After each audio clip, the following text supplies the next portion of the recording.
Halo,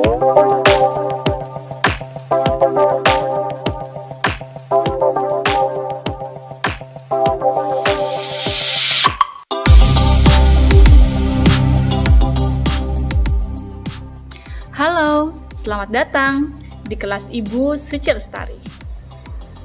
Kali ini, Ibu akan memberikan materi tentang cerita imajinasi. Nah, sekarang Ibu akan bertanya kepada kalian, apakah di antara kalian pernah mendengar kata imajinasi? Atau mungkin kalian sudah tahu apa yang dimaksud dengan cerita imajinasi? Lalu, apa bedanya cerita imajinasi dengan cerita lainnya? Teks cerita imajinasi merupakan teks yang hampir sama dengan teks narasi jika dilihat dari ciri-ciri dan strukturnya, yakni sebuah cerita karangan yang memiliki alur normal namun bersifat imajinatif. Umumnya, teks ini dibuat dengan alur, unsur-unsur, dan struktur cerita yang terkesan dilebih-lebihkan, yang jika dilogika dengan pikiran, tidak akan pernah terjadi di dunia nyata. Coba, sekarang kalian ingat-ingat, apakah kalian pernah membaca atau menonton film Harry Potter, Cinderella, atau Putri Duyung? Nah, ketika judul buku atau film tersebut itu merupakan cerita imajinasi. Nah, setelah kita tahu beberapa judul film atau buku yang termasuk cerita imajinasi, yuk sekarang kita daftar apa saja sih ciri daripada cerita imajinasi itu, sehingga cerita imajinasi itu berbeda dengan cerita yang lainnya.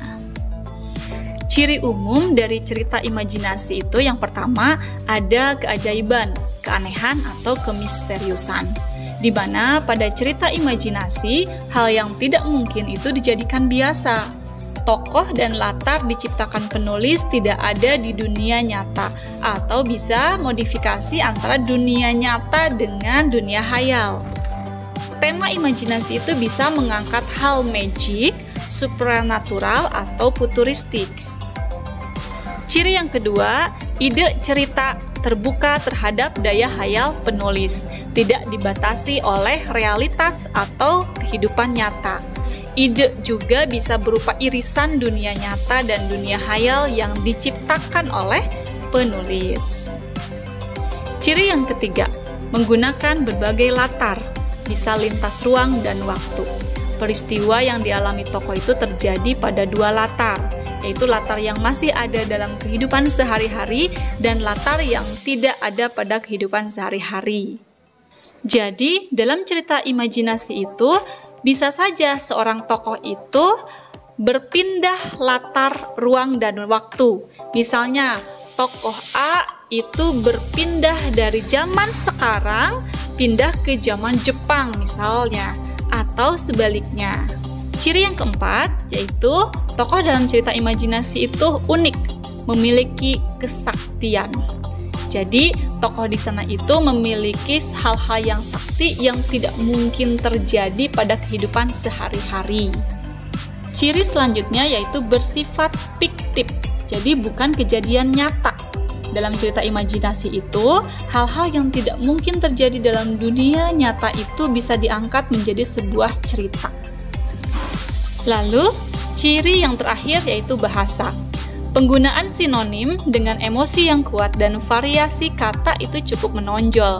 Bahasa yang digunakan itu bisa bervariasi, ekspresif, dan menggunakan ragam percakapannya itu bukan bahasa formal. Nah, sekarang kita kenali jenis cerita imajinasi. Jika dilihat berdasarkan kesesuaiannya dalam kehidupan nyata, cerita imajinasi dibagi menjadi dua kategori, yaitu imajinasi total dan imajinasi sebagian atau irisan. Yang pertama, imajinasi total. Pada cerita kategori ini, semua yang terdapat pada cerita itu tidak terjadi dalam dunia nyata.